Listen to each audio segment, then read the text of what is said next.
Então, hoje, a pedidos, a gente vai falar um pouquinho do Plexus, né, que é o software de modelagem que a gente vai estar usando, sobretudo nesse primeiro ano do projeto, para avaliar os benefícios de uma reversível. Né? E é um software que tem já alguma tradição no Brasil, porém apenas no âmbito da academia. Então, tem uma série de alunos de pós-graduação que fizeram dissertações de mestrado, e a gente está com 2 deles aqui que fazem parte da equipe, e alguém fez também de doutorado, se não me engano, que eu não conheço, na UFRJ, e pegaram a versão acadêmica do software, que é do Plex, que é um software australiano de modelagem, que é muito familiar para todos nós que mexemos com o setor elétrico brasileiro. Ele é muito parecido com o que a gente faz, muito sofisticado, mas muito parecido, não é muito... A gente enxerga o New Wave, o Decomp, o D100, mais ou menos, no Plexus, embora ele seja, essa grande diferença, um software só. Né? Então, a gente montou com o Gabriel Castro, que vai falar aqui hoje, que faz parte da equipe, a gente montou um grupo aqui no GESEL para avaliar o Plexus e para treinar uma equipe antes mesmo do projeto, até para ver se funcionava, né? Porque é uma coisa... A dissertação do Gabriel é sobre armazenamento. A gente queria isso, eu acho que talvez seja um ponto que não é muito evidente modelar nos softwares que a gente tem no Brasil, a gente queria, pelo menos, ter a opção de modelar uma reversível com reservatório substancial. E isso não é uma coisa tão trivial de fazer. Reservatório pequeno ainda vai, mas com reservatório grande é uma coisa mais complexa de modelar. A gente testou, funcionou, em cima do material que o Gabriel desenvolveu, do banco de dados que ele desenvolveu, Gabriel Castro, acho que o Gabriel também, o outro Gabriel, que é o Cavados, também mexeram nesses bancos de dados, eles criaram o PDE 2022, uma base de dados, e a gente fez uma série de testes, e agora, mais recentemente, o pessoal está atualizando para o PDE 2027, que é o nosso benchmark. O que a gente vai fazer, basicamente, vamos ver se uma configuração final do PDE 2027, se com uma reversível, você tem um ganho, né? Você tem um ganho do ponto de vista da operação do sistema. E, eventualmente, se você consegue manter esse ganho, reduzindo investimentos em transmissão, que a gente acredita que seja o caso. Porque, pelo menos, a literatura básica diz que uma solução de armazenamento ela pode ser, se bem configurada e bem localizada, uma substituição para um outro investimento em transmissão. Então, acho que o Plexus vai ser legal para isso. Então, deixa eu dar só a primeira noção. Acho que o Gabriel vai repetir isso um pouco, mas acho que não tem problema. Qual a diferença grande do Plexus, a mais evidente para os programas que a gente está acostumado aqui no Brasil? É que é um programa só.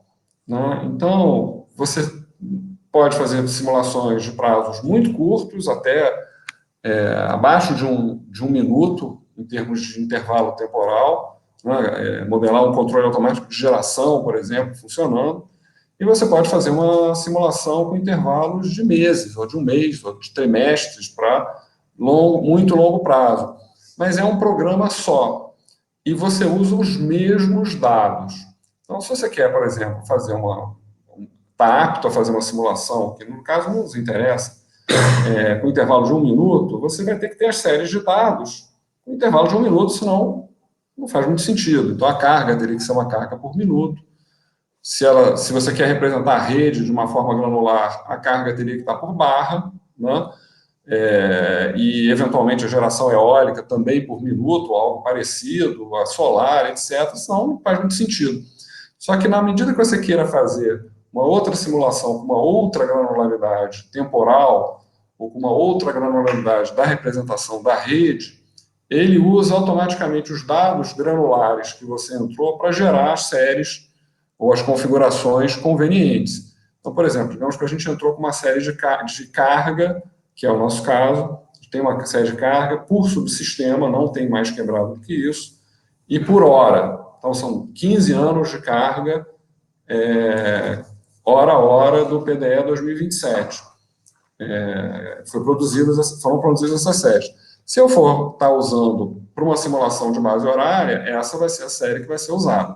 Mas se eu quiser fazer uma simulação por patamares de carga, ou por semana com patamares de carga, por exemplo, ou por mês com patamares de carga, ele vai pegar essa mesma série e vai gerar os patamares de carga, né? E vai gerar, enfim, vai agregar. Da mesma forma, se eu tiver uma hidrologia diária, ele vai pegar a hidrologia diária, a série de hidrologia diária. Se eu estiver modelando semana a semana, ele vai criar, com base naquela, uma série de hidrologia semanal, por exemplo. Ele não vai fazer o contrário, né? Se eu tiver uma série semanal, ele não vai criar diária.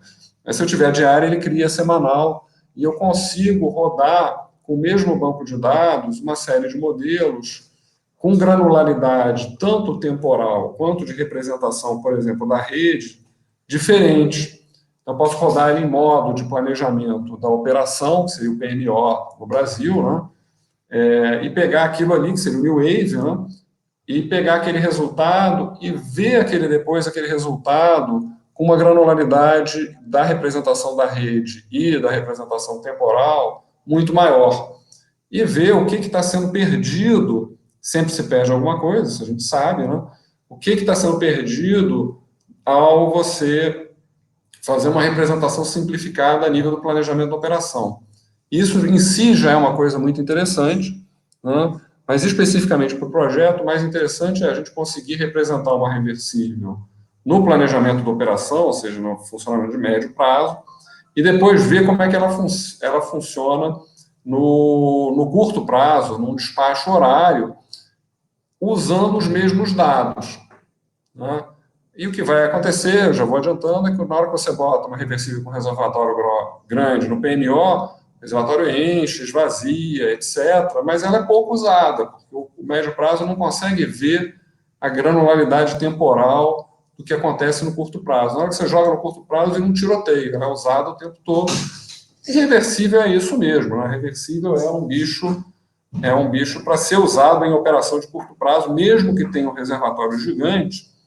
Ela é muito flexível e ela tende a ser usada também num ciclo de operação diário, semanal, mesmo que isso coincida ao mesmo tempo com um ciclo de operação, digamos assim, plurianual ou sazonal, anual, né? Então, feita essa introdução, eu acho que é um pouco redundante com o que o Gabriel vai falar em seguida, eu vou passar a palavra para o Gabriel para fazer uma introdução mais detalhada do Plexus, de como a gente vai usar o Plexus no projeto, em linhas gerais, e também da dissertação de mestrado. Vai trazer só uma pergunta antes. Que é sobre armazenamento, justamente. Embora armazenamento aerotérmico, mas armazenamento é por onde ele caminhou. Depois o Fábio, que está entrando na equipe aqui, ele vai fazer uma apresentação também sobre o trabalho de dissertação de mestrado dele usando o Plexus. Eu acho que se tiver alguma dúvida muito pontual, né, de entendimento pontual, eu acho que pode fazer ao longo da apresentação, senão a gente guarda no final para fazer uma discussão mesmo, que eu acho que vai ter muita coisa para discutir. Mas se tiver uma dúvida de entendimento mesmo, só para não se perder com discussões mais filosóficas no meio da apresentação. Roberto, antes de você passar a bola aqui. O Gabriel Castro. Roberto, você está me ouvindo? Cadê o... Como é que a gente joga ele?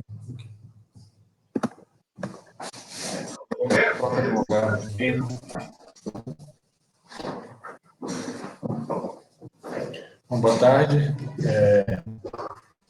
O Roberto já falou bastante, muita coisa até que eu ia falar aqui, mas eu fui limpar a tela e acabei. Ela é sensível a toque. Então, eu vou fazer a apresentação sobre como usar a avaliação do benefício das reversíveis e explicar um pouco sobre como é que é o funcionamento do Plexus, né, e como adaptar representar o Sistema Interligado Nacional. Bom, isso aqui, acho que todo mundo já sabe, né, a motivação do projeto, que as hidrelétricas reversíveis são praticamente a principal tecnologia de armazenamento que se usa comercialmente, né, as outras ainda estão sendo desenvolvidas em grande escala, e Mas no Brasil não existe muito, né? Porque sempre se usou hidrelétrica convencional, porque tinha uma grande capacidade de armazenamento. Só que agora, ultimamente, isso aí vai ter que... Essa vantagem que o Brasil tinha está sendo...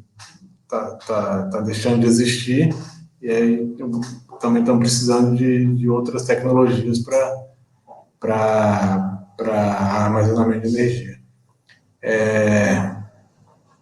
Então, além de você poder gerar energia, fazer uma arbitragem entre o preço da energia em diferentes tempos, né?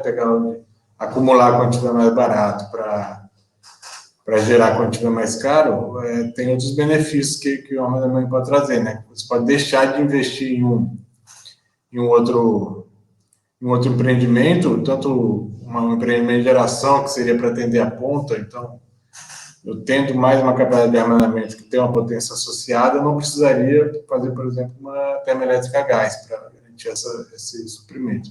E a mesma coisa para o sistema de transmissão. Eu posso, dependendo da localização e da forma de operação, eu posso deixar de investir no sistema de transmissão, economizando assim esse custo, né? Também pode ter outros serviços, né? Tem um motor, um gerador que está lá, pode atuar como reserva girante, pode atuar como fornecer reativo. Então, tem vários benefícios. E para quantificar esses benefícios, que é o grande desafio, né? Que é o que a gente pretende fazer. Então, a ideia é simular o sistema nacional com e sem a usina que a gente está avaliando. E aí você compara os custos e verifica qual o benefício que aquela usina traz. Eu vou até detalhar um pouco mais para frente aqui. A gente escolheu usar o modelo Plexus, né? Porque que é um modelo principalmente para sistema de energia elétrica. Atualmente, pesquisando você também, eles podem integrar gás natural e recursos hídricos também, como nas simulações. Pode usar programação linear, ou pode usar inteira mista, também pode ser determinístico ou estocástico. E tem módulos de simulação, como o Roberto adiantou aqui, né, para longo, médio e curto prazo. Já foi usado em vários países, eu coloquei como exemplo aqui, usado na Austrália, no Sistema Elétrico Nacional do Chile, na África do Sul, nos Estados Unidos, tem muito estudo feito complexo pela NREL. E aí, um dos motivos de ter escolhido esse modelo é que a gente precisa simular a operação da forma bem precisa, né? Então, por exemplo, se a gente quer verificar um armazenamento em específico, né, uma usina, o New Wave já não seria tão adequado para isso, porque ele trabalha com armazenamento equivalente, com reservatórios equivalentes, e você não tem nem a possibilidade de representar uma hidrelétrica reversível por lá. Então, aqui no Plexus, as usinas são individualizadas, e você consegue escolher também qual a precisão temporal que você deseja. Então, por exemplo, pode ser até menos de 1 minuto de precisão, não é o caso, né? Acho que a gente não vai precisar chegar tanto. E também é uma dependência do dado que a gente tiver, né? A gente vai precisar de dados mais... a gente vai usar uma precisão temporal até onde a gente tenha dado disponível para fazer esse tipo de representação. Então, como eu disse aqui, as usinas são individualizadas, né? Outra coisa que a gente consegue colocar restrições genéricas no modelo bem flexível. A gente consegue colocar qualquer tipo de restrição. A gente pode falar que a geração na usina tal, vezes mais a geração na outra usina, é menor ou igual a tanto. Qualquer objeto a gente pode colocar desde que tenha algum motivo, né? A gente coloca uma restrição, simplesmente é mais uma restrição do PL para representar um problema. sem precisar estar já previsto lá no modelo que teria esse tipo de problema. Outra coisa é que você consegue representar diferente topologia das hidrelétricas. Isso é muito útil para o caso das hidrelétricas reversíveis, né? Porque, como a gente já viu, tem várias possibilidades. Pode ser aberto, ciclo aberto fechado, pode estar a montante de um outro reservatório, pode estar sem nenhum outro reservatório conectado. Então, isso no Plexus vai permitir representar mais fielmente qualquer tipo de hidrelétrica reversível, né? Então, as hidrelétricas, basicamente, pode ser representada unindo esses três tipos de objetos aqui: reservatório, gerador e um canal. O canal ele serve para representar vertimentos e outros desvios d'água, se a gente quiser ligar um reservatório ao outro, tem esse objeto canal. Então, eu tenho até um exemplo aqui. Isso aqui é uma hidrelétrica básica, seria representada dessa forma. Tem como apontar lá? Está aqui, tá? Vocês estão vendo. Então, aqui tem um reservatório, que aí vai chegar uma vazão natural para ele, que a gente vai inserir no modelo, associado ao reservatório. Então, um gerador. Aí no gerador, a gente, por estar associado ao reservatório, a gente diz qual é a produtibilidade dele. Então, pela quantidade de água, ele vai ter a sua geração. E tem um objeto canal que ele representa o vertimento. Então, a água que sai pelo canal está ligada ao outro reservatório. Então, isso aqui é o básico, né? Uma hidrelétrica comum, normal. E aí a gente pode fazer diversas formas para representar outros tipos de hidrelétrica. O usuário que define como é que vai ser essa representação. No Brasil, como o Roberto já adiantou, né, foram vários trabalhos que já foram feitos e tudo trabalhos acadêmicos, né? O primeiro de Azevedo, na verdade, foi feito por um pesquisador português que tentou, foi de forma bastante mais simplificada, apenas o norte e nordeste, se não me engano, e como ele era em Portugal, aí não tinha muito acesso aos dados aqui, então muita coisa foi muito mais simplificada do que o que a gente tem aqui atualmente. Depois eu e o Gabriel Cavado, em 2015, também usei na minha dissertação de mestrado. Depois, esses outros trabalhos em 2017, que até o Giovanna está aqui, vai apresentar depois, né? E aí, a base de dados que a gente vai usar partiu, né, do que eu fiz na minha dissertação de mestrado. Claro que vai ter muitas alterações e adaptações. E o Plexus diferente dos outros modelos que a gente conhece no Brasil, né, para tratar do problema da estocasticidade das vazões, ele não usa a PDDE, a programação dual dinâmica estocástica. O New Wave usa isso, né, o próprio modelo da PSR, que chama PDDE também, quer dizer, chama SDDP, né, que significa a mesma coisa em inglês, também usa essa metodologia, e o Plexus ele se baseia em outra forma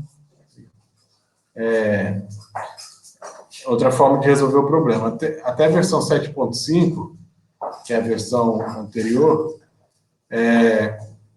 ele resolveu tudo num PL único, e aí, para o problema não ficar muito grande, né, para resolver isso, ele agregava os cenários. Então, por exemplo, ele tinha 82 séries históricas, e ele agregava para essa árvore não ficar tão grande, porque 82 séries por um ano, por exemplo, seria um problema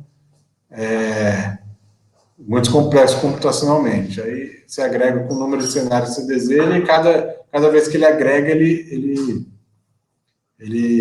insere uma probabilidade daquela ocorrência acontecer. Ele agregou várias outras que eram prováveis, e aí você cria uma nova probabilidade para aquilo. E aí, dessa forma você resolve todo o problema de uma vez só. Então,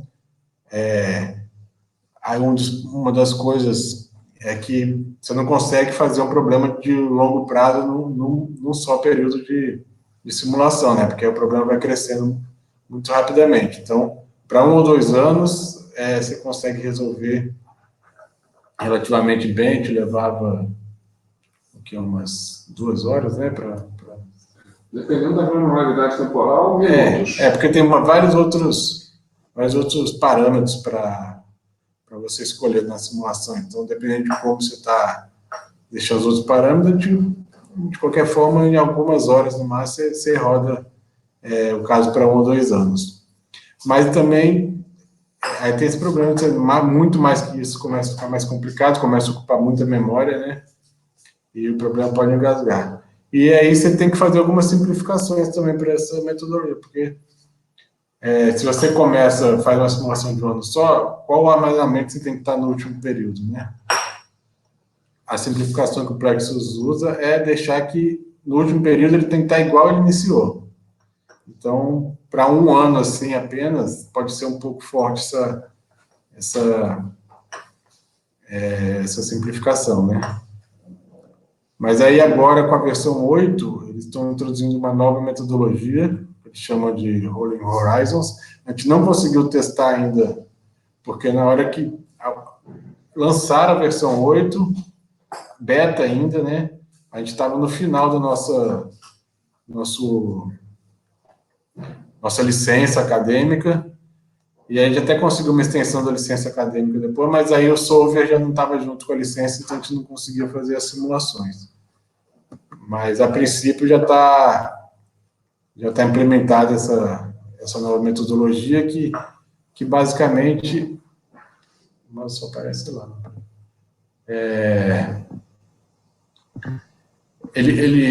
Você passa a simular você pega da árvore todos os ramos que não bifurcam mais, você faz uma simulação determinística para esse caso e vai encontrar o valor da água para esse ponto. Então, você faz isso em vários processos e vai incrementando aqui, vai incrementando recursivamente. Então, essa outra metodologia promete, eles garantem que é mais promissora e que se compara muito em tempo e em resultado com a CDP, mas a gente ainda não conseguiu testar. Teoricamente, mais rápido. Né? Eles até disseram que é mais rápido que a PDDR, mas a ver, né? Então, basicamente, a metodologia do projeto, a gente vai representar o SIM no horizonte do plano decenal de energia, provavelmente mais no final do horizonte do plano, né?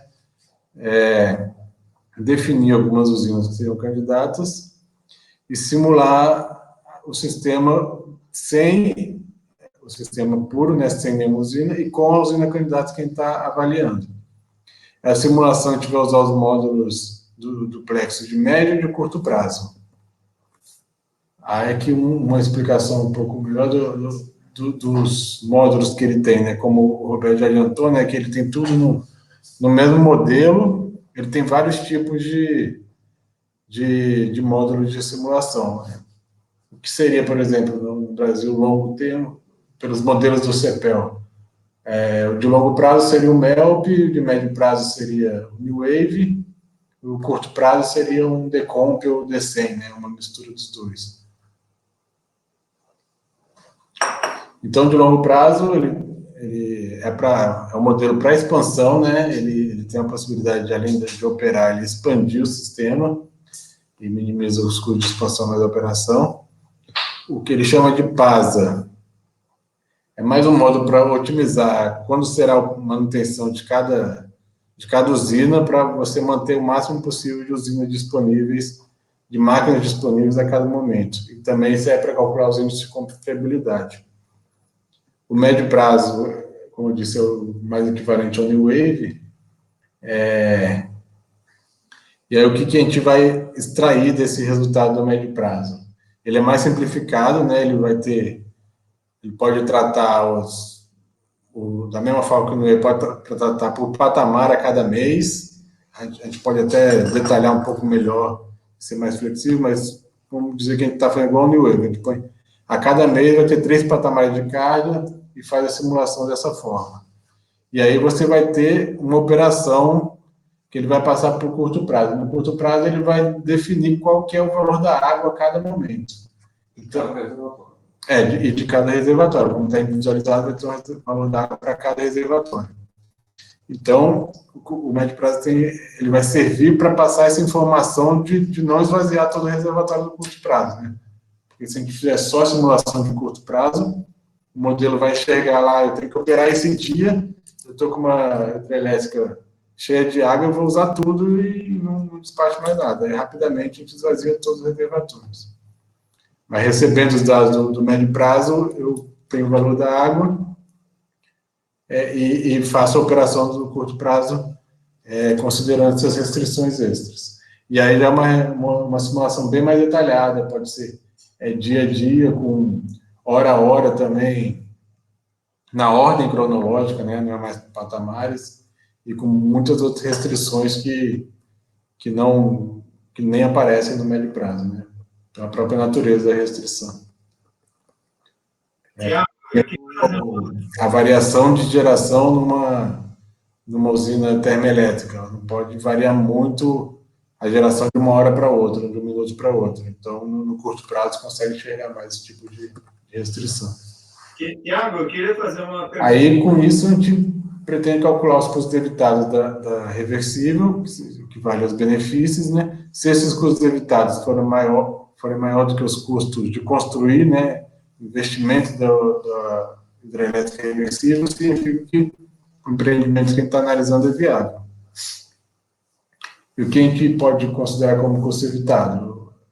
Como eu disse na introdução, né? A redução do custo de operação, a gente deixar de investir alguma coisa, uma outra usina só para garantir capacidade e potência, deixar de investir uma usina, uma linha de transmissão, entre outras coisas. Então, para ver o benefício energético, né, o que você deixou de gerar de outras fontes e acabou economizando, basicamente, sem dessas usinas que a gente vai simular grande, a gente pode pegar o custo total de operação, no caso, sem a reversível, e o custo total de operação, no caso, com a reversível. Essa diferença de custo seria o benefício energético da usina. Ela deixou, o fato dela estar lá, fez com que se gastasse menos tantos milhões de reais por ano. Então, isso já seria.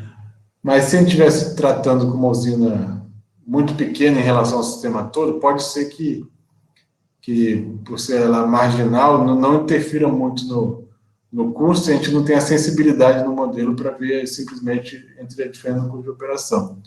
E aí a gente pode pegar o benefício marginal dessa usina, né, que é pegar o preço a cada momento, a cada hora, vezes a geração da usina. Então, isso equivaleria, e fazer essa média ponderada para a geração da usina, isso equivaleria em termos de real por megawatt-hora, a diferença de geração entre os dois casos.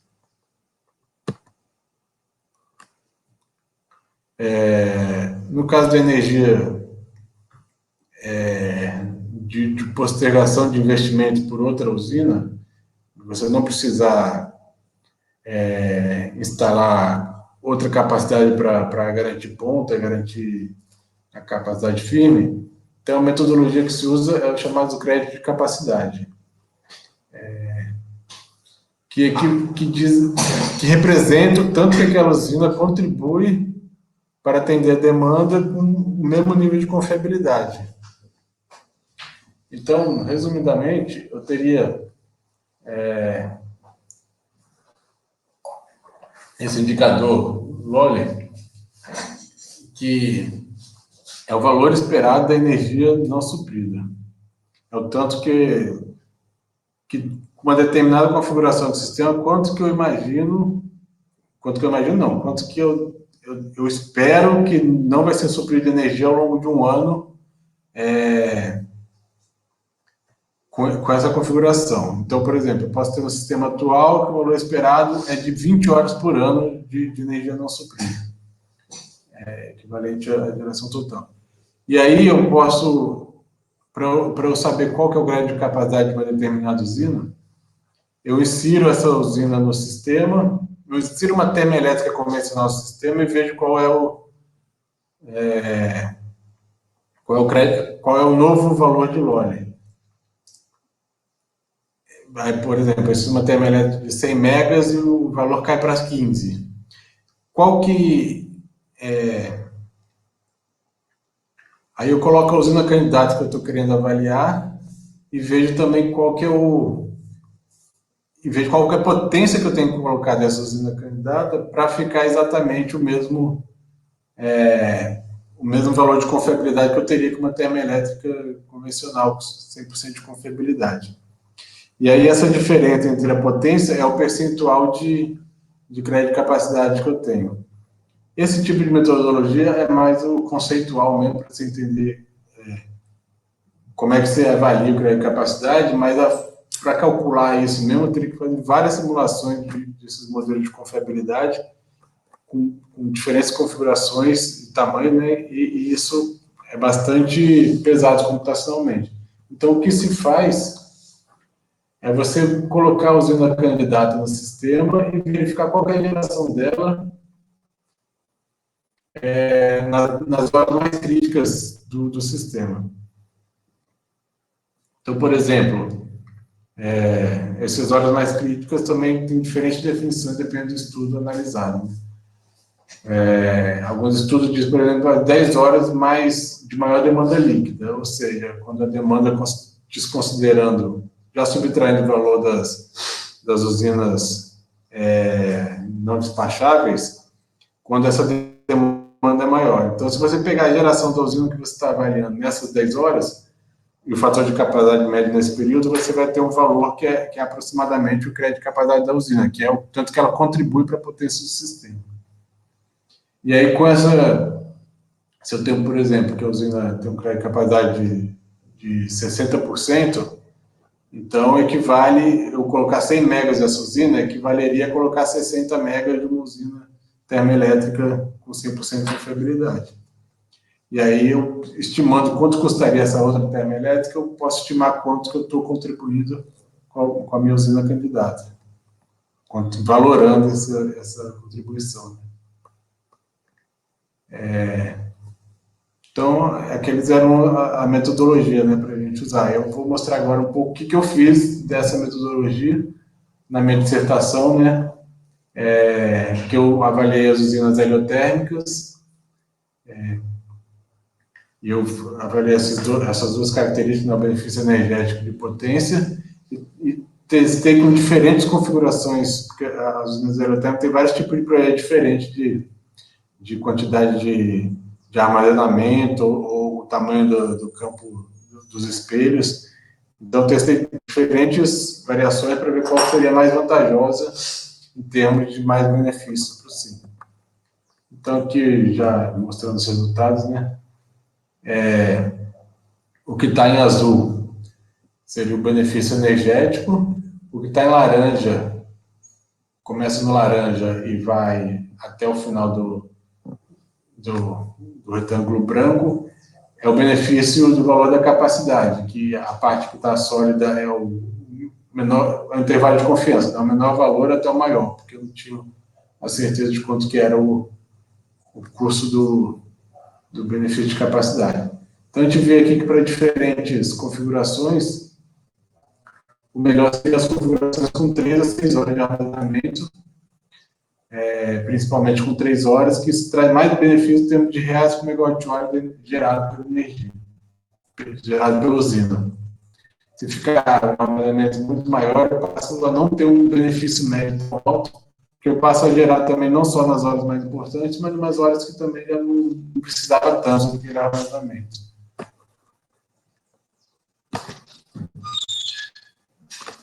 E para mostrar também como que o Plexus é flexível para você representar diversas formas de usinas e de configuração das usinas, mostrar como é que eu representei a heliotérmica no modelo. Não tem no Plexus, assim, usina heliotérmica, eu coloco uma usina heliotérmica lá. O que eu fiz foi fingir que ela como se fosse uma hidrelétrica pequena e dois tipos de armazenamento. Um armazenamento que é o real, né, o que ela seria o tanque de sal dela, que vai guardar o calor lá para gerar mais tarde, e esse armazenamento com valor praticamente zero, que é só para chegar a energia nela. Então, eu tenho que... O que eu tenho de calor chegando, no caso da heliotérmica, não vai chegar água, vai chegar calor. Mas eu representei no Plex como se fosse uma vazão chegando a esse reservatório. E os valores eu calculei pelo modelo SAM, tanto de calor que chega a cada hora. Aí ele entra aqui. Aqui você não tem uma capacidade de armazenamento. Então, ou ele gera no mesmo momento, ou ele envia para o outro reservatório, que realmente ele pode armazenar. E aí, nos outros momentos, quando ele quiser, ele pode transferir para cá e gerar energia. Sendo que tem uma perda aqui nessas transferências, que são as perdas da usina mesmo. Então, você vê que a gente cria as configurações, a gente pode mudar o modelo para ele representar do jeito que a gente quiser a usina que a gente quer estudar. E os desafios que a gente acha que vai encontrar, né? Primeiro, os dados para o problema, né? Os dados de... Aqui tem uma lista de algumas das informações que a gente precisa, né, para fazer todas essas simulações. Tem a questão do tempo computacional, que dependendo de como a gente usar as configurações, pode levar mais tempo ou menos tempo, e o resultado ser mais preciso ou menos preciso. Então, isso é algo que a gente tem que calibrar bem o que a gente deseja em termos de tempo para rodar cada caso e de precisão do resultado.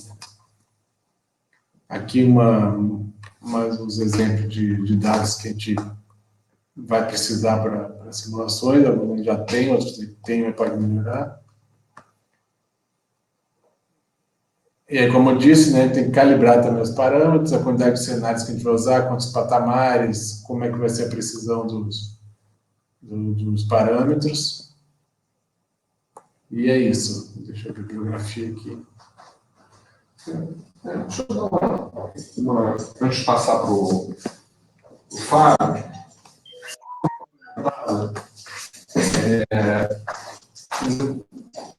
O Plexus dele é muito configurável, né? E a gente, nas nossas experiências aqui, a gente ficou bastante tempo fazendo experiências com parâmetros de modelagem no primeiro momento, mas depois, mais recentemente, a gente começou a mexer com um pouco de dados. Então, assim, o Plexus, se você quiser rodar muitos anos, a Lanewave, ele roda liso, tranquilo, mas tem que ser numa granularidade temporal a Lanewave, ou seja, intervalo mensal, 3 patamares de carga, 4, 5, ele vai bem.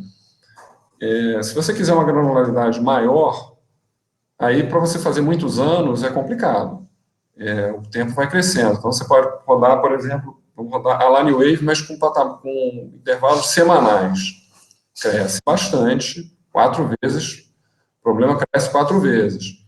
Se você quiser não só usar, por exemplo, semanal, como ao invés de patamares, períodos sucessivos, né, que eles chamam de ao invés de você jogar toda a energia, eles chamam de cronologia parcial, é o que o New Wave faz. Você joga toda a energia em 3 patamares daquele mês ou daquela semana, e dentro da semana ou do mês não há cronologia, né? Eles chamam isso de cronologia parcial. Isso é o mais veloz. Mas tem um outro módulo que você faz a cronologia que eles chamam de ajustada. Ele cria, por exemplo, 3 ou 5 patamares numa semana, só que esses patamares são uma sequência. Isso é muito mais demandante do ponto de vista computacional. E o que a gente viu nas primeiras experiências? É que, na hora que isso vem lá da dissertação do Gabriel mesmo. Tinha até um bug que depois a gente descobriu, mas o fato permaneceu.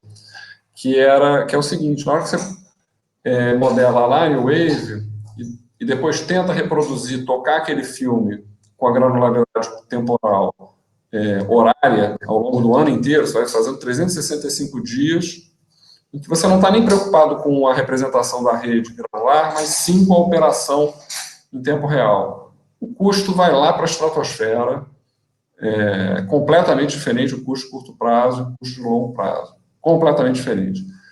E muito maior, muito mais caro operar o sistema. É como se ele estivesse vendo, numa representação a line wave com patamares de carga, uma produtividade que o sistema não tem na prática. A gente se bateu com isso, perdemos aqui, eu com o Gabriel, tempo, experiência. A gente chegou à conclusão seguinte, depois de muito tempo, você vai ver o vertimento no modelo de médio prazo, a line wave, por cronologia parcial, depois pega o mesmo modelo e roda no curto prazo, o investimento no curto prazo é muito maior. E o que o curto prazo está fazendo? Ele está fechando o balanço hídrico a cada hora. Então, ele está fazendo 24 fechamentos de balanço hídrico por cada uma das hidroelétricas do SIM a cada hora, né? E o que a cronologia parcial faz? Digamos que ela seja uma cronologia parcial mensal, ele está fechando o balanço por mês, por patamar. E vazão, ela é função do tempo, né? Metro por segundo. Então, na hora que o balanço, se você faz num intervalo muito grande, você perde o caminho da água, você não percebe exatamente o que as restrições hídricas das quais elas são.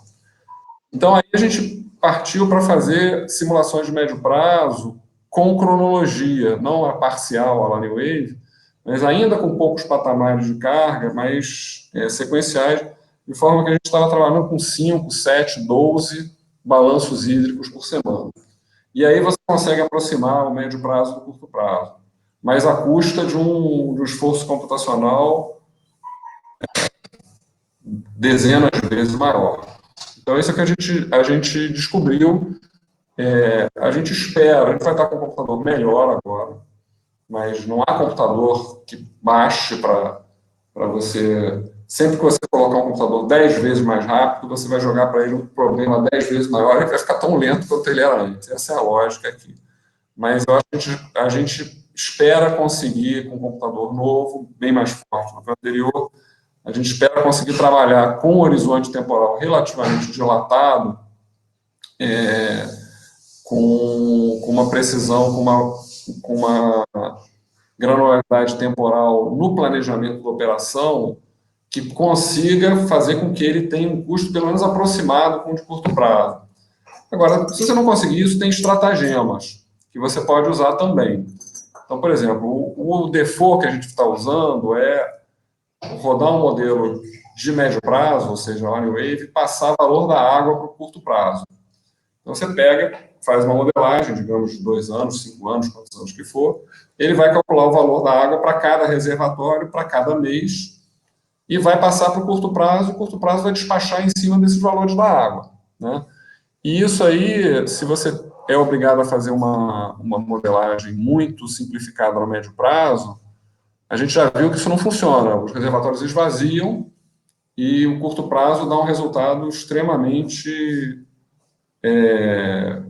radicalmente pior do que o médio prazo estava enxergando. Aí ele tem uma outra coisa que a gente usou. Isso acontece quando, em alguns cenários, ele dá o valor do médio prazo, o valor da água a zero. Aí ele passa isso para o curto prazo, com o valor da água a zero, e invertia qualquer quantidade. Mas esse a gente consertou, né? Mas mesmo assim o problema persistia, né? A gente teve uns problemas de configuração, mas uma forma de dar a volta nesse problema que a gente usou no final é o seguinte: não, então vamos botar nível meta. Bota nível meta. Ele permite escolher, não, para cada reservatório eu posso passar o parâmetro do médio prazo para o curto prazo, posso passar o valor da água, na verdade, a curva de custo futuro que ele passa. Ele monta uma curva de custo futuro para cada reservatório. Mas você pode passar também um nível meta para o final do período, que aí tem que ser uma semana, porque o curto prazo você não consegue fazer um curto prazo de um mês. Então você passa um nível meta, aí ele desconsidera o valor da água, não tem valor da água, e ele otimiza o curto prazo para respeitar o nível de reservatório que o médio prazo calculou. São peculiaridades, talvez para vocês não estejam fazendo muito sentido, da operação, da tecnicalidade do Plexus, mas o resumo da ópera é o seguinte: ele tem a grande virtude dele para a gente aqui, é que você pode fazer uma simulação de prazo maior, que é necessária para fazer um planejamento da operação de um sistema com armazenamento substancial, e depois chegar com diversos caminhos, com diversas opções, você rodar aquele mesmo caso no curto prazo, né, por exemplo, com um intervalo horário, e ver que bicho dá. Se der um bicho muito estranho, aí você tem que você tem que arrumar um jeito, porque, em princípio, a verdade do sistema ela é a curto prazo. O que acontecem os custos, e essa é a briga que a gente tem que fazer, aí. Roberto, você está me ouvindo? Do médio prazo para o curto prazo, um parâmetro para... Isso é reservatório para o reservatório. Dizer, não, isso aqui, curto prazo, faça o que você quiser. E aí, otimiza aquele reservatório. Isso é para reservatórios pequenos, né? Porque ele vai ter uma visão muito melhor da otimização do sistema no curto prazo para os pequenos reservatórios. Por exemplo, uma própria reversível, que tem um reservatório para 10, para 15 horas, é melhor passar logo um parâmetro, reotimiza aí, porque vai funcionar melhor. Roberto, você está me ouvindo? Essa que é um pouco a história. Eu acho que olhando o manual, olhando eu vi que o Jorge está querendo me dizer alguma coisa aqui. Eu também estou querendo. Roberto. Mas, enfim. Mas é isso. Quer colocar alguma pergunta, Jorge? Pode falar pelo microfone. Não, vocês estão ouvindo? Para falar, a gente não está ouvindo o Bajai, é isso? É, o professor Bajai. Deixa eu ver se a gente está sem som. Bajai, fala aí de novo. Tá, agora vocês estão me ouvindo? Tô te ouvindo, a gente estava com eco aqui. Não, eu tenho algumas perguntas pontuais aí que eu gostaria, se vocês pudessem rapidamente responder antes de prosseguir para outra apresentação. Né? Eu já vou... Aliás, vocês estão me ouvindo, hein? Perdão. Vocês estão me ouvindo aí? Sim, tá bom. Eu vou formular as várias perguntas aí, são umas 3 ou 4, para vocês responderem numa tacada só. Primeiro, a experiência nessas dissertações lá da COP foi com essa versão acadêmica, né, do software, né? E agora no projeto vai se trabalhar com a versão completa. Então, eu queria, assim, só algumas palavrinhas de explicação de qual é a diferença, né, do ponto de vista de capabilidade aí, né, entre a versão acadêmica que foi utilizada aí nessas dissertações e essa versão completa. Essa é a primeira pergunta. A segunda pergunta é, na cadeia de modelos, né, New Wave, Decomp, D100, você usa, né, os valores de água, enfim, custo futuro aí, primeiro, né, do New Wave, aí você joga isso, você faz a sua simulação para 5 anos, aí joga, né, no Decomp para fazer a sua simulação de 1 ano, e depois você pode jogar no D100 para fazer simulação de 1 semana, enfim, qualquer coisa aí no curto prazo, né? Eu vi lá na apresentação de vocês que vocês pretendem trabalhar no médio e no curto prazo, né? No médio prazo, vocês calculariam essa curva, né, de custo futuro e jogariam para o curto prazo. Mas e o longo prazo, o equivalente ao New Wave? Vocês utilizariam resultados do New Wave, né? Ou de que forma, enfim, isso seria feito? Então, essa conexão entre o longo do planejamento de operação e o médio, né, que não ficou claro para mim na apresentação. Aí a outra pergunta no caso do New Wave, se usa reservatório equivalente, né, por causa da limitação da programação dinâmica, que obviamente a programação dual, você equaciona um pouco melhor, tal, né? Bom, já na apresentação lá do workshop de kickoff, foi dito que o software utiliza uma otimização, né, de programação mista, linear inteira, ou só inteira, enfim, que tem também limitações, né, de dimensionalidade, né? Ou seja, quando você trabalha com variáveis inteiras, aí, você não pode ter um número muito grande de variáveis inteiras, porque para resolver esse problema em termos de solver lá, pelo net branch and bound, por exemplo, lá você aumenta o número de variáveis inteiras, aumenta também exponencialmente aí o tempo de computação. Então, foi dito até no seminário do Kickoff que não, aí esse software não tem problema, você pode representar individualmente cada usina, enfim, seu reservatório, né? Mas para mim não me parece tão trivial aí, né, você fazer essa representação individualizada sem comprometer significativamente o tempo computacional. Então, eu queria também algum comentário sobre esse aspecto. Então, são essas perguntas, se vocês puderem comentar um pouco, né, antes de partir para a próxima apresentação, né, por gentileza. Gabriel. Bom, primeiro, quanto à questão acadêmica, o modelo em si não tem diferença nenhuma na interface, no que a gente pode representar, nos parâmetros que a gente coloca. O que muda, pelo menos na época que eu peguei a versão acadêmica, é o solver que eles disponibilizam junto com o acadêmico, é um solver só linear. Então, qualquer problema inteiro não seria representado. Que no caso da simulação, que a gente não está considerando expansão, né? Isso altera, por exemplo, considerar limitações de partida, desligamento de máquina, esse tipo de coisa. Mas, de modo geral, não tem muita influência se é acadêmico ou não. É só essa limitação de não ser inteiro no som. Performance. A performance talvez seja até pior se for inteiro, né? Porque você tem esse problema, mas aí depende do que você quer representar, não dá para fazer direito, né? Mas o modelo em si é igual. Quanto à questão do New Wave, não equivaleria ao longo prazo, né? O longo prazo, ele considera expansão, algo que o New Wave não tem, colocar expansão, o modelo desse de expansão, né? O New Wave é só de operação. O New Wave equivaleria aqui ao médio prazo mesmo. O New Wave calcula o valor da água e passa para os outros modelos. E aqui o médio prazo, ele calcula o valor da água, os níveis meta, e passa para o curto prazo, para a gente fazer simulação de curto prazo. A última pergunta foi... Complexidade de performance. Sim, a questão de ser individual.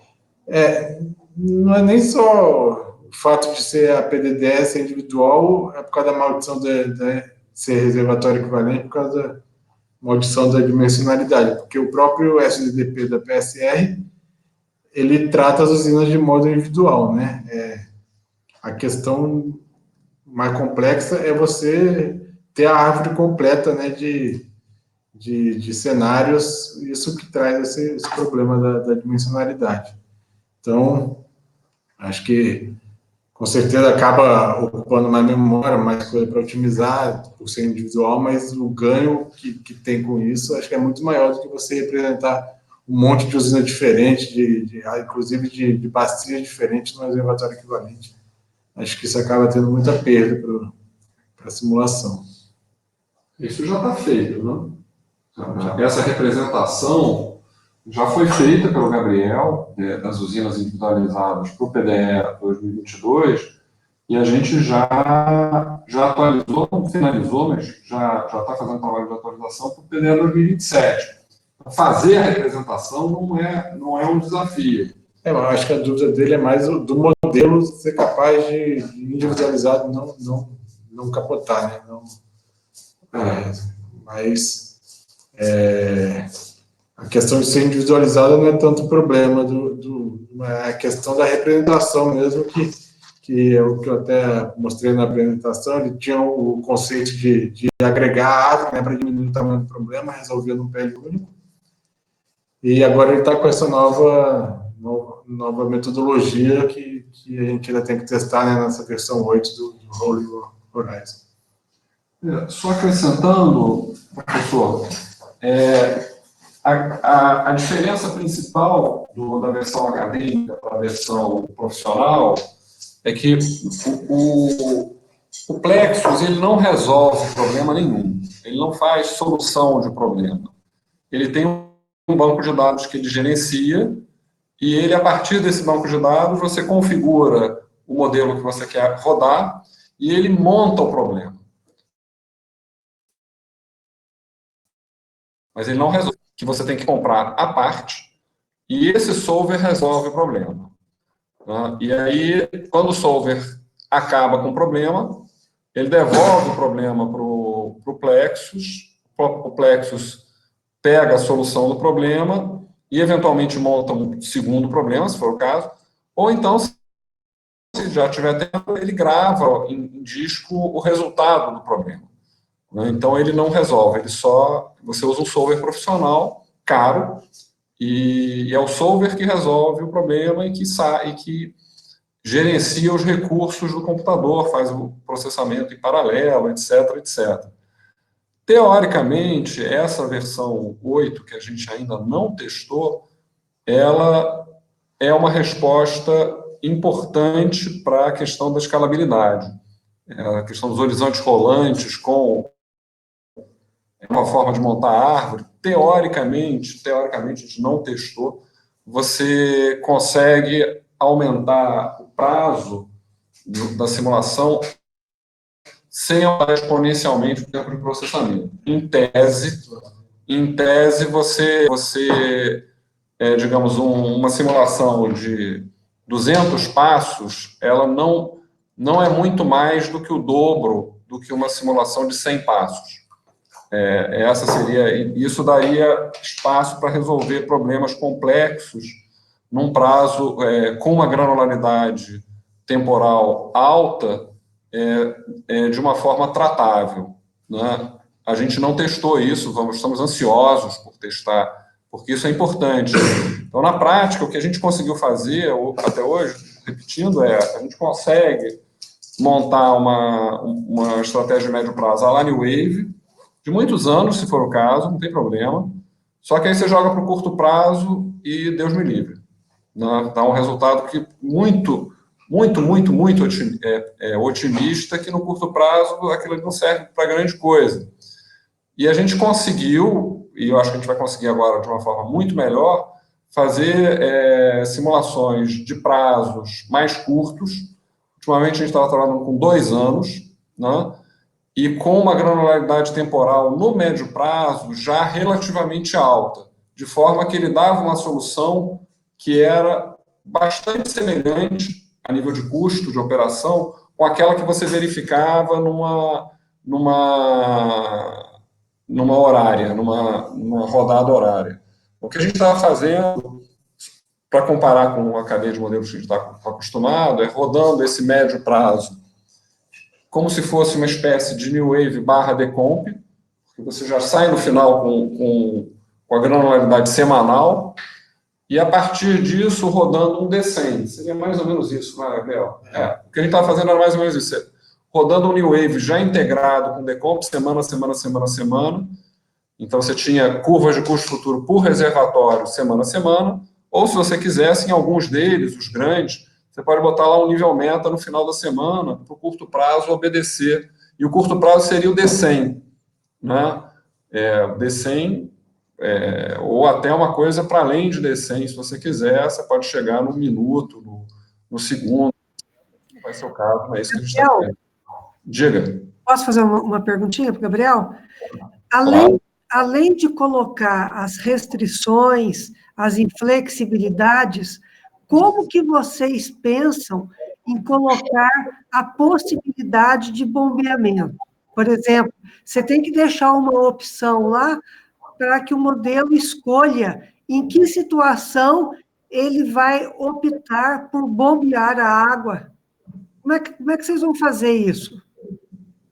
Então, a gente não mostrou com detalhe a OHR, mas você pode botar um reservatório montante, um jusante, um gerador e também a opção de bombear. E você coloca que a eficiência de gerar a diferença de bombear para ter a perda, né, de energia. Então, só com isso, o sistema já, na hora de otimizar, ele já vê essa possibilidade de bombear e pode operar a usina.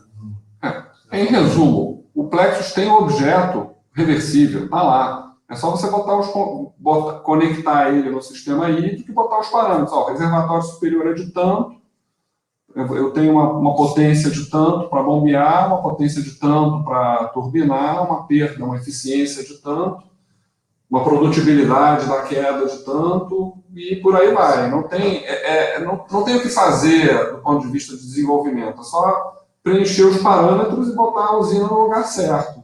Então, por exemplo, concretamente, Miriam, digamos que a gente pega um aproveitamento X, o Julian acha um aproveitamento lá com tais características.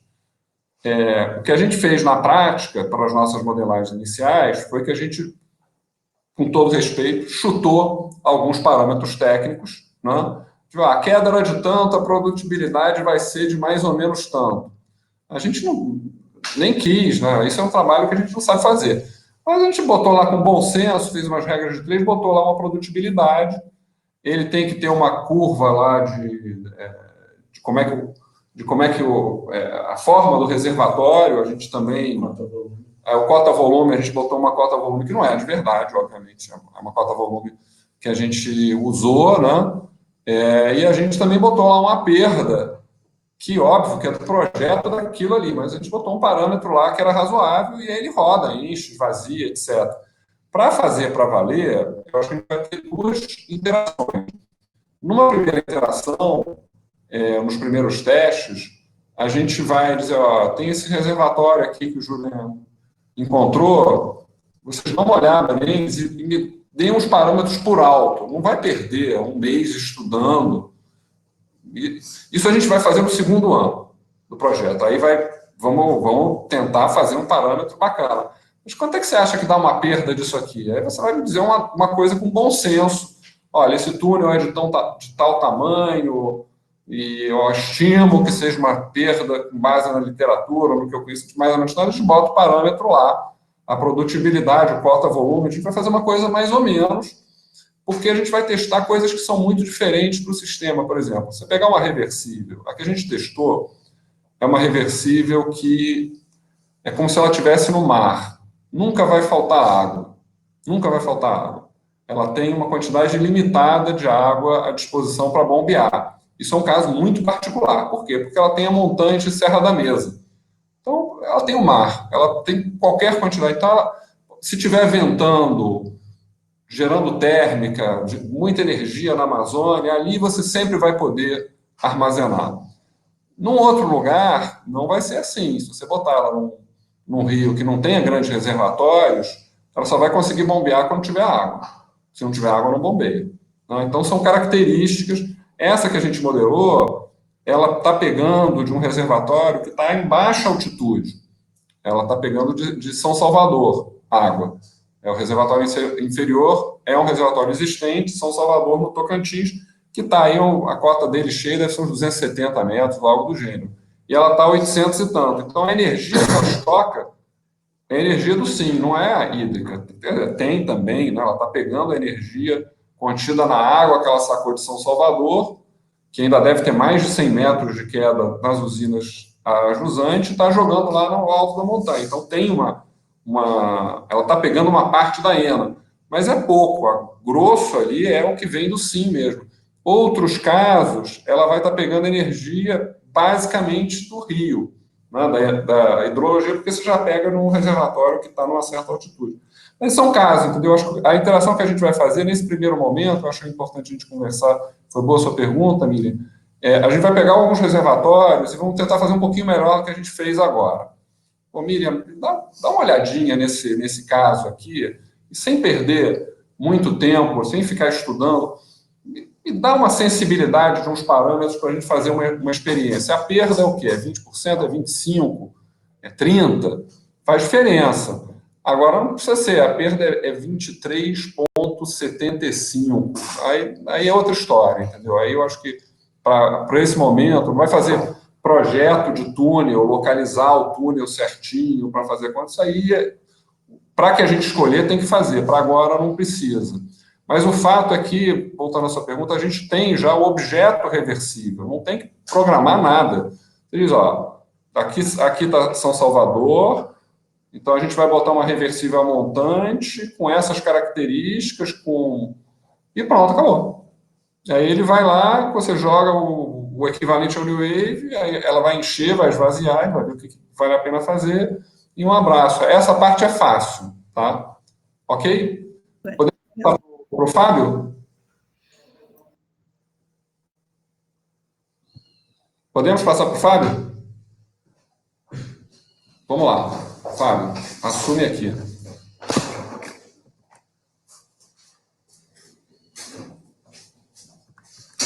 A sua é essa? Essa aí, eu passei tudo. Deixa eu já botar aqui. Deixa eu já botar aqui no esquema compartilhar a tela. Você não está acostumado, às vezes todo mundo, primeira vez, perde um tempo. Mas é isso aqui.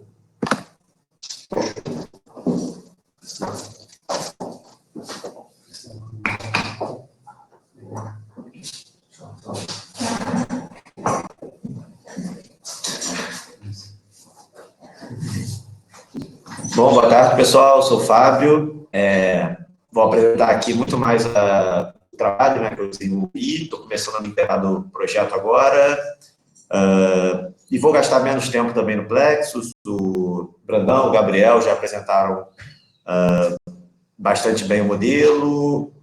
Gastar só um slidezinho falando do Plexus, algumas coisas que eu pus aqui, né? Uma que o Brandão comentou há pouco tempo, essa questão da diferença entre os dois núcleos do Plexus, né, o dados e a solução matemática, né, como o Brandão estava explicando. O Plexus é onde você faz essa entrada de dados, é onde você constrói o modelo, né, digamos assim, e no Solver que você tem o desenvolvimento da solução, né, que ele otimiza o despacho econômico do sistema elétrico, considerando diversas restrições, várias delas o Gabriel já citou, restrições de unit commitment, possibilita a modelagem do reservatório, dos efeitos cascata dos reservatórios, transmissão, reserva do sistema, né?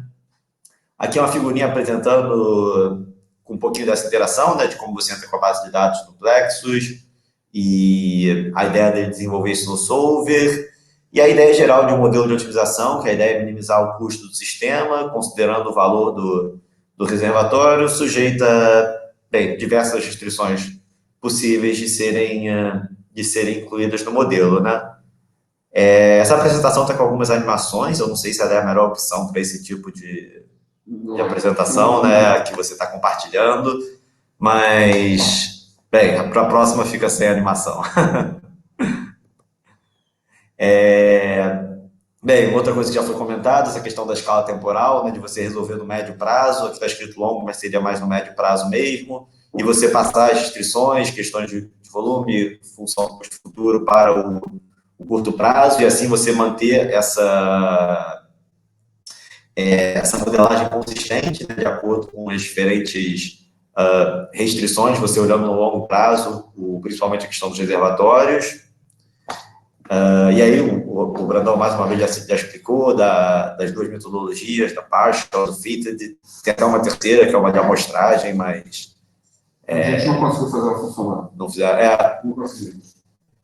Na verdade, eu usei a partial e a fitted, mas na minha dissertação acabou sendo com a parcial. Parcial. Que é a mais simples, até por questões computacionais. Bem, seguindo, né, o que eu vou apresentar aqui é resultado da minha dissertação e do paper também, que foi desenvolvido posteriormente, com os resultados da dissertação, né, são basicamente resultados da mesma modelagem, fruto do mesmo trabalho, né.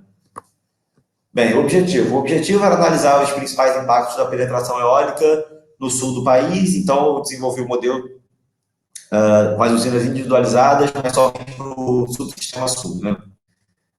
Houve uma integração com outro modelo de expansão, eu não usei a opção de longo prazo do MESA, do Plexus, eu usei um outro modelo de expansão do sistema energético, que considera todo o sistema energético e não só o sistema elétrico, né. Por que o subsistema elétrico do Sul? É um subsistema com uma grande demanda, segunda maior demanda, segunda maior capacidade do país.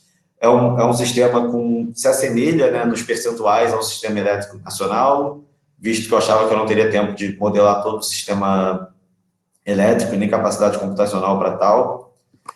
E é um sistema que apresenta um grande potencial eólico, não tão grande quanto do Nordeste, onde é o maior disparado do Brasil, mas ele ainda assim apresenta um grande potencial eólico, então seria totalmente não factível essa minha extrapolação da penetração eólica no subsistema sul, né? E os impactos que eu quis analisar à época foram esses 8, que são definidos num documento da Agência Internacional de Energia, no Power of Transformation, que ele lista esses oito impactos, e são os impactos analisados no trabalho, né? Bem, a metodologia, eu vou focar na parte mais do Plexus e não na parte do outro modelo integrado de expansão, né?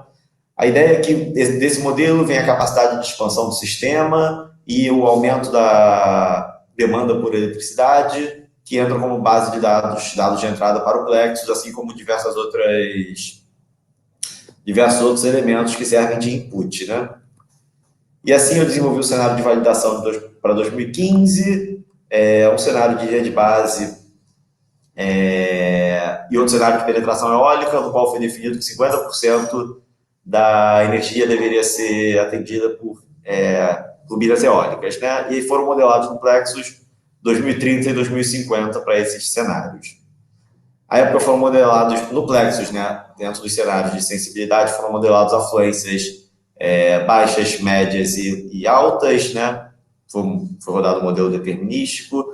Eu brinquei com os tipos reserva, no qual os cenários R1, a reserva secundária era provida por usinas com reservatório, usinas hidrelétricas com reservatório, e a terciária por térmicas, e no R2 o contrário, né?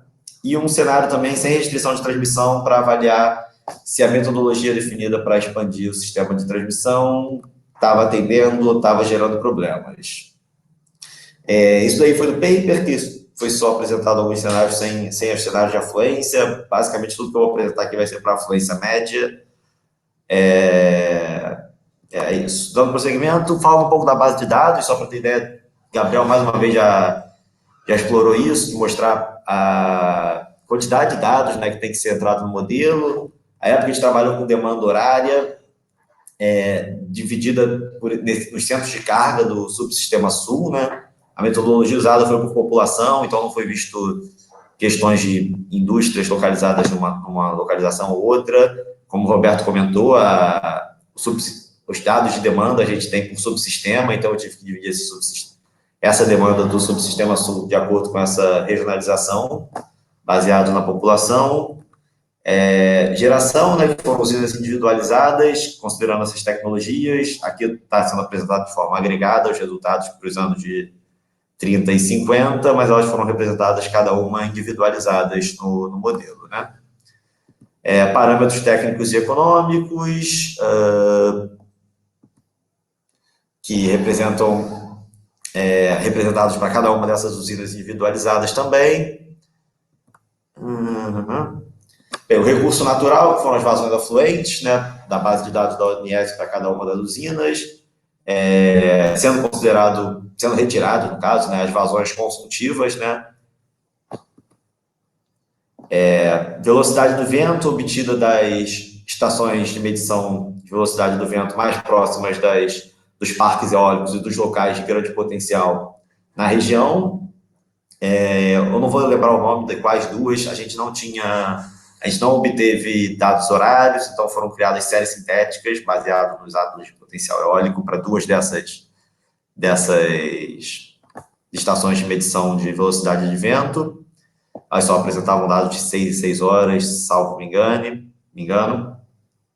Bem, para reservatórios foram consideradas questões como volume, nível, evaporação líquida, tempo de viagem entre eles, restrições de defluência máxima, defluência mínima, as restrições de variação horária máxima, né, da defluência, volume mínimo e questões desse tipo. Bem, para combustíveis, a gente tem que entrar com os dados de preço, poder calorífico inferior, questões de emissões, caso você se deseje ver emissões. Bem, reservas foram definidas, não é um nome que o Plexus dá, o Plexus trabalha com outra nomenclatura, não sei se você lembra, Gabriel, se chegou a trabalhar com a parte de reservas, mas Spinning Reserve e umas outras que são equivalentes ao que a gente usa aqui no Brasil para reserva primária, secundária e terciária. Transmissão, onde os dados foram obtidos do SINDAT para desenvolver o sistema de transmissão, considerando voltagem, tensão, resistência, reatância e as taxas de interrupções, assim como para as usinas individualizadas.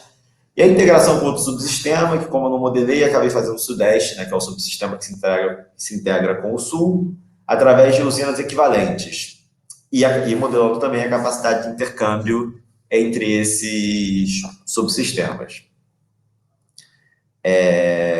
Bem, um pouquinho dos resultados, né? Esses são resultados mais gerais. Eu vou focar mais assim na análise dos impactos da penetração eólica, né? Mas é porque esses resultados acabam que causaram impacto nessa análise da penetração eólica e trouxeram outro resultado que, de fato, não estava em mente no primeiro momento, que eu vou falar um pouquinho mais à frente, mas só para mostrar que houve déficit considerável em todas essas rodadas, né? Pois bem, uma análise do impacto da penetração eólica, o que a gente fez foi analisar as operações de ciclagem das usinas, né? Então, por exemplo, aqui a gente está analisando o tempo em rampa da operação das usinas mais importantes, em 30 e 50, e como em 50 já não tem mais gás, você não vê gás, você vê biomassa. Bem, o que acontece, né, por exemplo, para 2030, explorando um pouco aqui, né, você vê que nos cenários R1, nos cenários de penetração eólica, há um aumento no tempo em rampa, né? E se você passa para o cenário R2, que faz essa mesma comparação, você tem uma diminuição do cenário R2 ao cenário que as térmicas estão provendo a reserva secundária, então, no caso, elas estão ligadas o tempo todo, né? Então, você vê aí uma troca que a usina gás, ela diminui um pouco o seu tempo em rampa, e esse passa a ser também provido pela usina carvão, uma vez que ela já vai estar ligada por boa parte do tempo também para prover reserva, né? Um dos resultados que a gente observa, além do aumento desse tempo em rampa nos cenários de penetração eólica. Outra análise que a gente fez foi da intensidade da rampa, né? Intensidade da rampa é você ver o quanto você pode fazer individualmente para cada usina, mas no caso foi agregado para tipo de tecnologia, né? O quanto foi realizado de rampa, né? Por exemplo, a rampa de 10 megawatts, 30 megawatts, você soma isso e divide pelo tempo que também permanece em rampa. 3 horas, 4 horas, e aí você vai obter o valor. Nesse caso, como as usinas tinham diferentes capacidades instaladas, bem diferentes, eles foram ponderados pela capacidade instalada, então a gente obteve valor em percentual, no caso, né? E aí, mais uma vez, a gente consegue observar, apesar de no cenário R1 ter uma leve queda no gás, mas a gente observa que o carvão cresce substancialmente, mais do que se sobrepõe a essa diminuição na intensidade de rampa no gás. Mais uma vez, o cenário R2 ele consegue, digamos, amenizar um pouco essa intensidade de rampa das usinas que tentam absorver essa intermitência, essa variabilidade eólica, né? Se vocês observarem para 2050, esse resultado é consideravelmente menos intenso, menos perceptível. Vou comentar um pouco isso à frente. E outra coisa que é um resultado mais simples, mais direto, mas da rampa máxima que é obtida, conforme você tem uma maior penetração eólica, você acaba tendo variações muito maiores, o que acabam demandando uma rampa maior. Nesse caso, a gente observa com maior deve perceber mais fácil nos cenários para 2050, como a hídrica como a geração hídrica apresenta uma rampa máxima maior nos cenários de penetração eólica do que nos cenários de linha de base. Abordando um pouquinho o aumento das reservas, né? O aumento da reserva foi definido a priori, não foi a posteriori, foi a priori, baseado numa metodologia desenvolvida para se manter a diferença, a diferença de percentual entre o tamanho de reserva para 2015, né, que corresponde aos 5% definido pela ONS, e o quanto isso oferece de reserva em relação à maior variação à época, a variação horária da demanda líquida, né? Então, foi usada uma metodologia para se manter essa relação, o que aumentou bastante as reservas, é questionável, mas, bem, foi a metodologia utilizada à época, e houve déficit no atendimento das reservas, como é de se esperar, uma vez que houve déficit no atendimento da demanda, né? Ainda assim, a gente observa que as reservas, ao você utilizar térmicas, fazer com que elas estejam o tempo todo ligadas, liberando hidrelétrica para você despachar o máximo de suas capacidades, não tendo que prover reserva, isso melhora a capacidade do sistema se gerir e reduz a quantidade de carga não atendida, a custo de um aumento no custo, mas o sistema passa a ser gerenciado de forma mais limpa, digamos assim. Bem, sobre o efeito de ordem de mérito, que é o efeito que acontece porque as variáveis, as novas variáveis, e também a hidrelétrica, no caso, né, mas elas têm um custo de operação zero, ou muito próximo de zero, e aí elas acabam deslocando usinas de custo mais superior nessa curva de ordem de mérito, e você pode observar isso especialmente pela redução do custo de operação, ou nos momentos de maior intensidade de participação eólica, né? Aqui a gente decidiu destacar o custo de operação do sistema, né? É somente o custo de operação, como ele reduz para os cenários de penetração eólica. Há também o efeito de uso, que acontece em parte pela consistência e contínua ocorrência do efeito de ordem de mérito, e que também em parte acontece pela alteração da curva de permanência de carga residual, que ela se torna mais íngreme a partir do momento que você entra com maiores fontes variáveis no modelo, né, que elas são incapazes de atender o modelo na ponta durante muito tempo. O que acontece é que muitas vezes usinas de base vão ter o seu fator de capacidade reduzido, enquanto plantas de mid-merit, de período médio de ordem de despacho, passam a despachar um pouco mais, e em certos momentos até plantas de pico, né? E aí um pouco do valor da capacidade eólica, o Gabriel comentou, no caso aqui a gente usou um proxy bem simples para a gente avaliar esse valor da capacidade eólica, baseado no fator de capacidade, que também é usado, né? E aqui a gente observa que o fator de capacidade eólico, ele, de fato, ele cai bastante, conforme a gente tem um aumento na capacidade eólica, na penetração eólica. Você pode observar aqui, por exemplo, 2050, mais que triplica, talvez quase quadriplica a capacidade instalada para uma entrega de energia que talvez meramente triplique, talvez nem isso, comparado aos cenários eólicos para 2030, né? Assim a gente pode ver que o valor da capacidade eólica ele vai, de fato, reduzindo, e aí a gente consegue observar também essa mudança no fator de capacidade das outras usinas, né? A gente pode observar que a hidrelétrica cai bem pouco em relação aos cenários de linha de base, mas a gente observa, por exemplo, para 2030 o carvão subindo para tentar atender momentos de pico, e para 2050 esses efeitos são bem mais moderados, né? O que acontece na minha avaliação é que, por exemplo, como a gente obteve déficit em todos os cenários, essa avaliação do efeito de uso acabou ficando prejudicada, porque todas as usinas tinham que estar ligadas para tentar atender a demanda, e nem assim era possível por boa parte do tempo, ou por uma parte considerável do tempo, o que acaba afetando os resultados, né? E a análise. Pensando agora um pouco na saturação no sistema de transmissão, né? A metodologia para...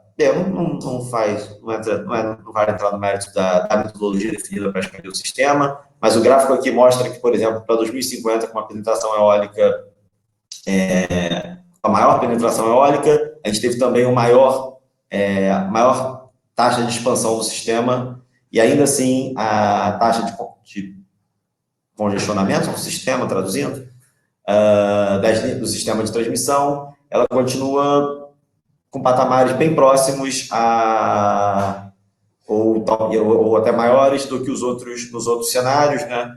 Mostrando que é necessária uma expansão consideravelmente maior para você absorver uma penetração eólica tão forte. Isso acontece porque a penetração eólica acontece em locais definidos, né? Ela é restrita de acordo com as localidades de potencial eólico, e comumente isso ocorre não de acordo com a localização da maior demanda, né? Então você tem sempre que transmitir essa energia, o que gera essa restrição no sistema de transmissão, né? Esse congestionamento. Em relação a emissões, que também foram analisados, pode-se ver que há uma redução grande nas emissões de gás carbônico, né, de gases de efeito estufa, o que em alguns momentos havia questionamentos, né, se o efeito de ciclicidade das operações térmicas, como ele diminui a eficiência das térmicas, poderia aumentar a emissão de gases de efeito estufa, e aqui a gente vê que não, que a redução do uso das térmicas e a maior penetração de eólicas, mesmo que para um sistema originalmente hídrico, né, ou hidrotérmico, ainda assim tem efeito sobre as emissões, e as operações de ciclicidade não impactam de forma severa a diminuição das emissões de gases de efeito estufa, né?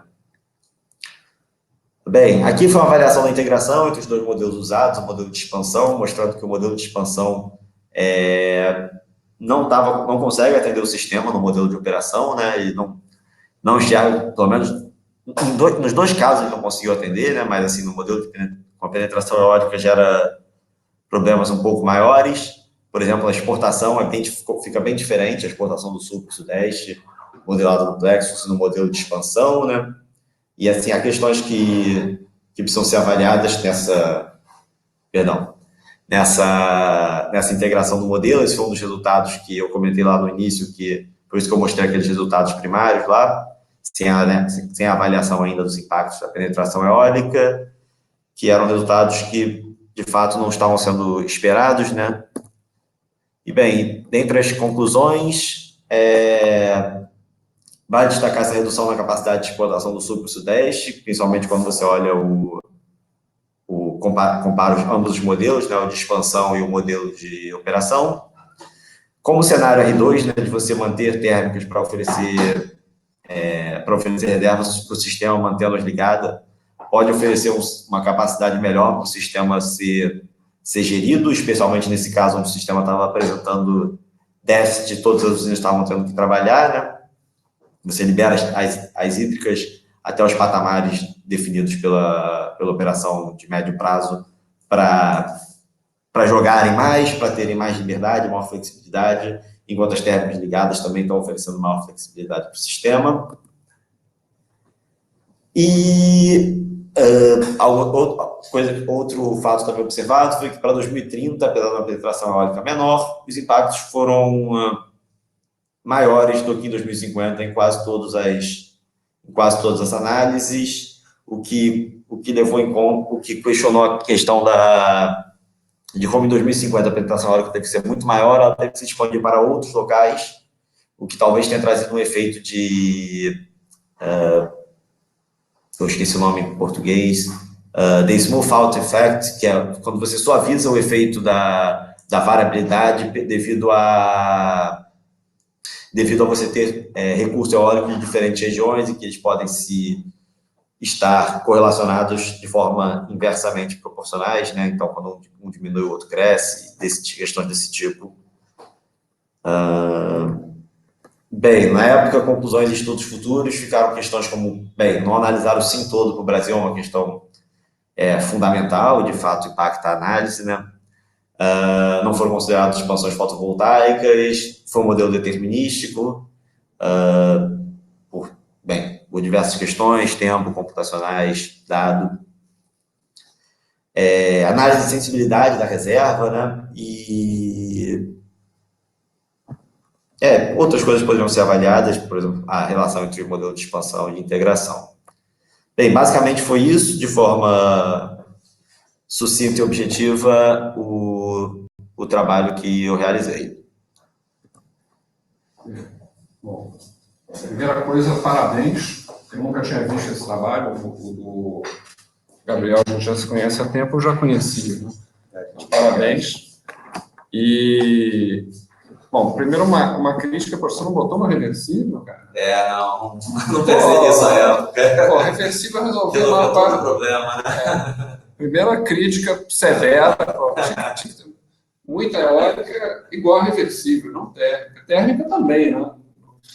Agora, outra coisa curiosa que eu queria chamar a atenção é que, no fundo, você encontrou, na relação do Message com plexos, exatamente o que a gente encontrou do plexus com o próprio plexus.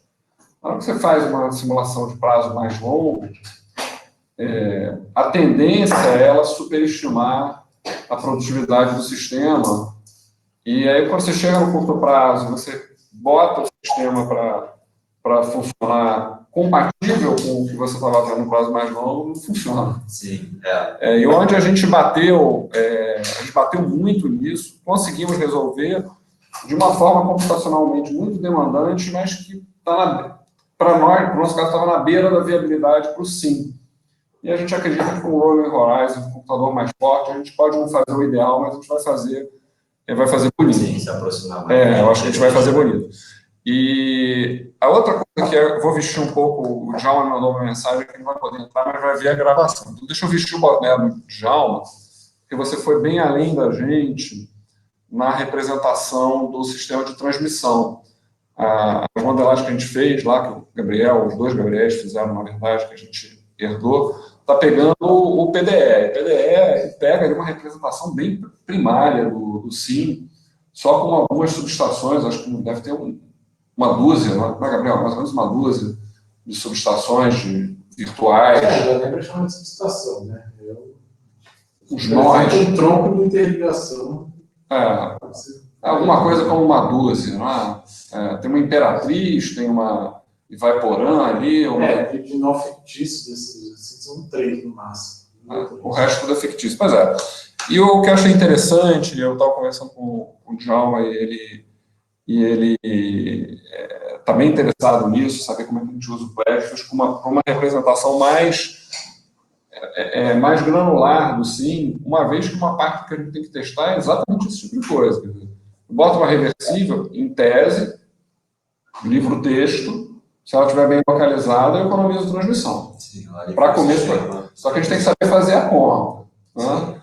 E eu entendo, me corrija se estiver errado, você pode botar uma representação bem granular da transmissão, sim, e você pode escolher, na hora de modelar, o quão granular ele quer modelar aquele banco de dados. É isso? Você pode escolher, você pode até modelar, ele modela também diferente do médio prazo, do curto prazo, né, a granularidade da transmissão, né? Mas assim, essa granularidade da transmissão, para você ter também uma melhor representatividade dela, você também vai ter que estar trabalhando com nós menores, né? Porque, por exemplo, a não ser que você queira continuar vendo no nível de subsistema, né? De intercâmbio entre os subsistemas, bem, aí a gente vai estar modelando apenas esse intercâmbio do nível de transmissão, né? Mas, à época, uma das opções, até por não modelar o SIM, modelar só o SUL, foi que a gente decidiu ter uma representatividade do sistema de transmissão um pouco mais, uma espacialização maior, né? Então, a gente pegou o SINDAT e observou essas linhas de transmissões para cada uma dos centros de cargas definidos pelo ANEEL Tá fechado já? Não, a apresentação vai mostrar. Tá. Quer mostrar? Não, é que eu ia mostrar lá. Aí que eu não botei a foto do SINDAT, né? Mas mal ou bem foi sobrepondo o SINDAT de acordo com os centros de cargas definidos. A gente bota aqui de novo. A gente bota de novo. Não, esse é do Gabriel. É esse o seu? Não. Pô, peguei o Gabriel 2 vezes. O primeiro. Não, o primeiro. Não, acho que fechou. Eu acho que eu fechei. Não, tudo bem. Não tem problema. Mas, assim, para você poder representar o sistema de transmissão, você vai precisar também ter uma representação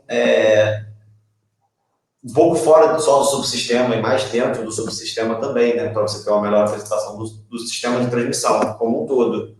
Que não chega a ser no nível de barra, eu não sou engenheiro elétrico, mas não é no nível de barra, onde você tem uma representação muito mais, como é que eu posso dizer, mais importante da questão elétrica, muito mais precisas, né? Mas você com essa representação de centros de cargas, você consegue ter uma maior flexibilidade do sistema, flexibilidade na análise do sistema de transmissão. E ele faz a modelagem do sistema de transmissão, seguindo, eu não vou lembrar o nome agora, mas ele segue as leis de Kirchhoff, ele tem um método que é o método OPF, salvo, tenho quase certeza que é OPF, mas não vou lembrar o que significa, para ele fazer a modelagem do sistema de transmissão, considerar perdas, tanto que é por isso que você pode entrar com a reatância com resistência, né, que ele faz a reatância da linha, né? Mas se tiver algum engenheiro elétrico aí que tomar uma besteira, pode me corrigir, fica à vontade. Mas assim, é isso, ele faz essa modelagem de sistema de transmissão, não sei a que nível o Djalma está interessado, deseja que isso ocorra, né? No nível de barra, isso, eu acredito até que de certa forma possa ser feito, mas vai demandar um esforço muito maior em termos de você localizar cada barra, cada usina. Isso pode ser feito. Eu acho que talvez não precise, mas ele vai querer mexer, ele está querendo, na verdade, conhecer isso, né? Ele quer saber as possibilidades, Sim. ele vai querer fazer mais do que a gente já fez, acreditamos. Sim, isso aí você vai ter que dar a gente vai ter que dar um aumento na nossa espacialização, talvez, para ter uma sensibilidade maior do sistema de transmissão. Você pegou linhas de 230, cara? Peguei. Peguei Nível de detalhamento muito. Foi até 230, se eu não me engano. Foi 230. Foi tudo do cidade, e aí localizado de acordo com os estados de carga. Mas eu não sei se é 38, não. Da população, né?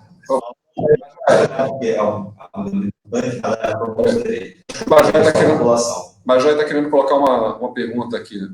Na verdade, não é nenhuma pergunta. É que eu tenho agora um compromisso aí. Eu tinha me planejado, em princípio, para uma apresentação de 1 hora aí, né? E, bom, nós estamos quase 2 horas aí, né? Mas tudo bem, eu acho que o pessoal que tiver sem restrição aí, por favor, continue. Mas eu vou ter que sair, então, agora do ar, né? Então, por conta desse meu outro compromisso. Mas eu só queria comentar lá que eu estou bastante satisfeito com as 2 apresentações. Eu acho que eu tenho agora bem melhor lá da potencialidade, o que dá para fazer com o Plex, né? Do que eu consegui naquela apresentação lá da reunião lá do kickoff, né? Então, muito obrigado lá, então, aos 2 colegas aí que apresentaram os resultados do seu mestrado, né? Algumas das discussões que está se fazendo agora são realmente detalhes que quem já brincou com essa simulação aí realmente não dá nem para acompanhar direito essas nuances aí, mas a minha finalidade de conhecer um pouco melhor o modelo, eu estou plenamente satisfeito, então eu queria, antes de sair do ar, aí, agradecer então as 2 apresentações.